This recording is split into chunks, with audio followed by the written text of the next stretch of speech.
সন্মানীয় হাতৰ প্ৰেমী ৰাইজসকল ফিৰাইডো অসম নামৰ চেনেলটোলৈ আপোনালোক সকলোকে স্বাগতম জনাইছো। আজিৰ এইটো ভিডিঅ'ত আপোনালোকলৈ কেইটামান হাতৰ আগবঢ়োৱা হৈছে আৰু প্ৰতিটো হাতৰ বিপৰীতে 10 ছেকেণ্ড কৰি সময় দিয়া হৈছে। সময়ৰ ভিতৰত উত্তৰ দিবলৈ যত্ন কৰিব। আগৰ ভিডিঅ'টোত আপোনালোকলৈ সোধা প্ৰশ্নটো আছিল মামাৰ ঘৰৰ কলি গাই ঘাটে ঘাটে পানী খায়। ইয়াৰ শুদ্ধ উত্তৰটো হ'ল বৰশী। ইয়াৰ শুদ্ধ উত্তৰ বহুতে দিছে, তাৰে প্ৰথম 10 গৰাকী আৰু ৰেণ্ডমলি লোৱা কেইগৰাকীৰ নাম হ'ল কে গোস্বামী, পিংকু বৈশ্য, হীৰকজ্যোতি বসুমতাৰী, কিঞ্জল নাথ, পল্লৱ বৰা, অনন্ত গোহাঁই, ফাৰহানা বেগম, সৌৰভজ্যোতি ডেকা, ৰুমি মুৰ্মু, গেমিং উইথ ৰাণা, মালেশ্বৰ শইকীয়া, বৰষা দাস, কুলদীপ বৰা আৰু বল্লভ দত্ত। ইয়াৰ লগতে প্ৰতিজন শুদ্ধ উত্তৰ দিওঁতাসকলক ধন্যবাদ জনাইছোঁ। আজিৰ প্ৰথম প্ৰশ্নটো হ'ল 1 ঘণ্টা পূৰ্বে ৰামুৰ ঘৰত এজনী কন্যা সন্তানৰ জন্ম হৈছে। ক'ব পাৰিবনে ৰামুৰ কন্যাজনীৰ দাঁতৰ ৰং কি?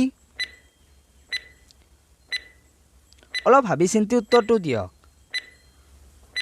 জন্মৰ সময়ত কেঁচুৱাৰ দাঁত থাকে জানো? তাৰপিছৰ প্ৰশ্নটো হ'ল বিশ্বৰ প্ৰথমটো আলু ক'ত পোৱা গৈছিল? এইটো এটা হাতৰ কুইজ নহয়। বিশ্বৰ প্ৰথমটো আলু ক'ত পোৱা গৈছিল?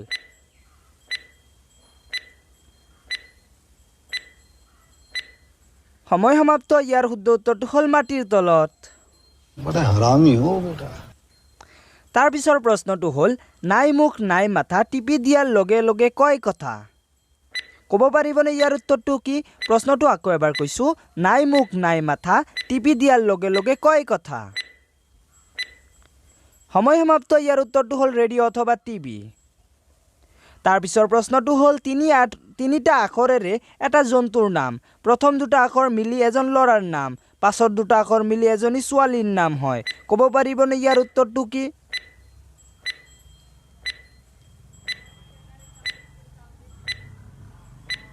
সময় সমাপ্ত। ইয়াৰ উত্তৰটো হ'ল হৰিণা। হৰিণাৰ প্ৰথমটো হৰি যিটো পুৰুষৰ নাম, তাৰপিছত ৰীণা এটা ছোৱালীৰ নাম। তাৰপিছৰ প্ৰশ্নটো হ'ল শিশুসকলৰ কোনটো খেলা বস্তু পৃথিৱীৰ আটাইতকৈ ধনী ব্যক্তিজনেও কিনিব নোৱাৰে? শিশুসকলৰ কোনটো খেলা বস্তু পৃথিৱীৰ আটাইতকৈ ধনী ব্যক্তি ইলন মাস্কেও কিনিব নোৱাৰে? সময় সমাপ্ত। ইয়াৰ উত্তৰটো হ'ল চন্দ্ৰমামা। তাৰপিছৰ প্ৰশ্নটো হ'ল এনেকুৱা কি বস্তু আছে যিটো খোৱাৰ সময়ত চিপি অথবা টিপি খাব লাগে? প্ৰশ্নটো আকৌ এবাৰ কৈছোঁ, এনেকুৱা কি বস্তু আছে যিটো খোৱাৰ সময়ত চিপি খাব লাগে? সময় সমাপ্ত। ইয়াৰ উত্তৰটো হ'ল নেমু টেঙা। তাৰপিছৰ প্ৰশ্নটো হ'ল এয়া ঈশ্বৰৰ কেনেকুৱা সৃষ্টি কোৱাচোন ভাই, মুখ নাই খাবলৈ নাকেৰেহে খায়? এয়া ঈশ্বৰৰ কেনেকুৱা সৃষ্টি কোৱাচোন ভাই, মুখ নাই খাবলৈ নাকেৰেহে খায়? সময় সমাপ্ত। ইয়াৰ উত্তৰটো হ'ল জোক। তাৰপিছৰ প্ৰশ্নটো হ'ল সেইজনী কোন হয়? আপোনাৰ ঘৰৰ ৰাণী হয় কিন্তু ঘৰটো তাইৰ নহয়। প্ৰশ্নটো আকৌ এবাৰ কৈছোঁ, সেইজনী কোন হয়? আপোনাৰ ঘৰৰ ৰাণী হয় কিন্তু ঘৰটো তাইৰ নহয়। ইয়াৰ উত্তৰটো হ'ল নকৰাণী। তাৰপিছৰ প্ৰশ্নটো হ'ল এনেকুৱা কি বস্তু আছে মহিলা বা ছোৱালীসকলে নিজে টিপি সুমুৱায়?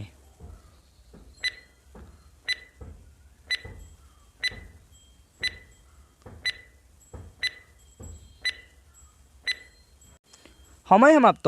ইয়াৰ উত্তৰটো হ'ল কাণফুলি। তাৰপিছৰ প্ৰশ্নটো হ'ল 4 বৰ্ণৰ নাম তাৰ দোকানত পায়, শেষ দুটা বাদ দিলে লিখা সঁজুলিৰ নাম হয়। প্ৰশ্নটো আকৌ এবাৰ কৈছোঁ, 4 বৰ্ণৰ নাম তাৰ দোকানত পায়, শেষৰ দুটা বৰ্ণ বাদ দিলে লিখা সঁজুলিৰ নাম হয়। ইয়াৰ উত্তৰটো হ'ল চকলেট। চকলেটৰ শেষৰ দুটা বৰ্ণ বাদ দিলে লেট শব্দটো বাদ দিলে চক হয়, যিটো আমি দোকানত পাওঁ। এইটো প্ৰশ্ন আপোনালোকলৈ। প্ৰশ্নটো এয়া আপোনাৰ ব্লেকবৰ্ডত। এনেকুৱা কি বস্তু আছে নিজে নেদেখে কিন্তু আনক দেখাত সহায় কৰে? ইয়াৰ উত্তৰটো কমেণ্ট বক্সত লিখি জনাব। আৰু আমাৰ এই ভিডিঅ'টো যদি ভাল লাগিছে অনুগ্ৰহ কৰি এটা লাইক কৰি দিব।